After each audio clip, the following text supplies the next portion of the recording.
কোয়েলের নোংরা খেলাকে কিস্তিমাত করে দেওয়ার জন্য এবার প্রমাণ জোগাড় করতে উঠে পড়ে লাগলো রাই। হ্যাঁ বন্ধুরা, ভিডিওতে লাইক দিয়ে দেখতে থাকুন। হঠাৎ করেই রাইয়ের নজর যখন সেই ওয়াশরুমে থাকা শ্যাম্পুর বটলের ওপরে গিয়ে পড়ে, ঠিক সেই সময় রাই ভাবতে থাকে যে এই বটলটা তো আমি সেদিনই মাত্র কিনে এনেছিলাম, কিন্তু এটা এরই মধ্যে শেষ হয়ে গেল কী করে।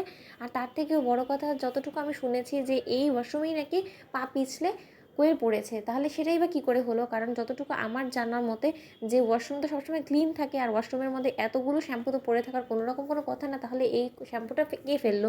ওদিকে এটা বলতে না বলতে হঠাৎ করেই যখন দিয়াকে রাই জিজ্ঞেস করে যাচ্ছে, দিয়া মামুনি তুমি আমাকে একটা কথা বলো তো, যে যেদিন মাম্মাম পড়ে গিয়েছিলো সেদিনকে আগে থেকেই সেই ওয়াশরুমে তুমি কিছু ফেলে এসেছিলে? তখন এই কথা বলা মাত্র দিয়া বলতে থাকে যে না না, আমি কোনো কিছুই ফেলিনি, সেই ওয়াশরুমটা একদম ক্লিন ছিল, কিন্তু হঠাৎ করেই মাম্মা যাওয়ার পরে সেখানে পা পিছলে পড়ে যায়, তারপরে চিৎকার চেঁচামেচি শুরু করে দেয়। তখন রাই বলতে থাকে যে তার মানে ইচ্ছাকৃতভাবে কোয়েল আমার এবং অনির্বাণের মাঝখানে অশান্তি করার জন্য ও এই খেলাটা খেলেছে। কিন্তু কোয়েল, তুমি বড্ড বেশি কাঁচা কাজ করে ফেলেছো, কারণ যে বটলটা কিনা তুমি ইউজ করেছো সেই বটলটা তো আসলে আমার ওয়াশরুমের ছিল, আর তার সম্পর্কে আর যাই হোক না কেন, সবথেকে বেশি ধারণা যদি থেকে থাকে তাহলে সেটা একমাত্র আমার। আর তুমি যে আমার চোখে অনির্বাণকে খারাপ করার জন্য, চরিত্রহীন বানানোর জন্য মিথ্যে প্রেগনেন্সির অভিনয় করছো না, সেটাও আমি খুব ভালোভাবে বুঝে গিয়েছি।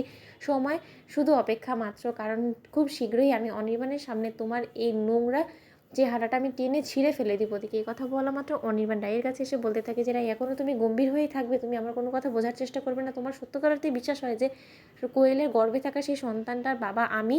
তখন এই কথা বলা মাত্র রাই বলতে থাকে যে অনির্বাণ, কোনো রকম কোনো কিছু অসম্ভবেরও তো নয়, তাই না? কারণ তোমার যে পরিমাণে ঘনিষ্ঠতা শুরু হয়েছে কোয়েলের সাথে, তাহলে সেই জিনিসটার উপরে আমি এতটা শিওর হয়ে তো বলতে পারি না যে না, তুমি ওর সন্তানের বাবা হতে চলছো না।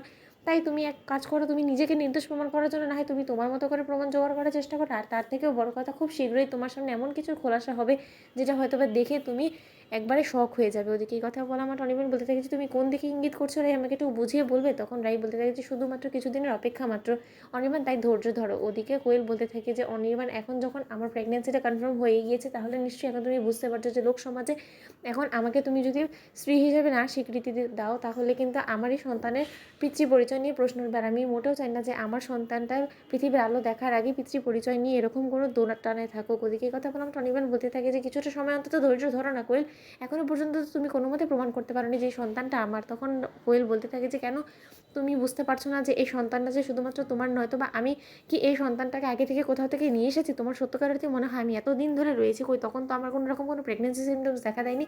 কত মাস থাকার পরে এই বাড়িতে, তারপরে গিয়ে আমি প্রেগনেন্ট হয়েছি, তাহলে নিশ্চয়ই এই বাড়িতে এই জিনিসটা বুঝতে আর কারো বাকি নেই যে সন্তানটা ঠিক কার। তাই অনির্বাণ ঘুরিয়ে পেঁচিয়ে আর লাভ নেই, তুমি যত তাড়াতাড়ি সম্ভব রাইকে ডিভোর্স দাও। তো বন্ধুরা, ভিডিওটি ভালো লাগলে লাইক কমেন্ট শেয়ার করে সাবস্ক্রাইব করতে ভুলো না।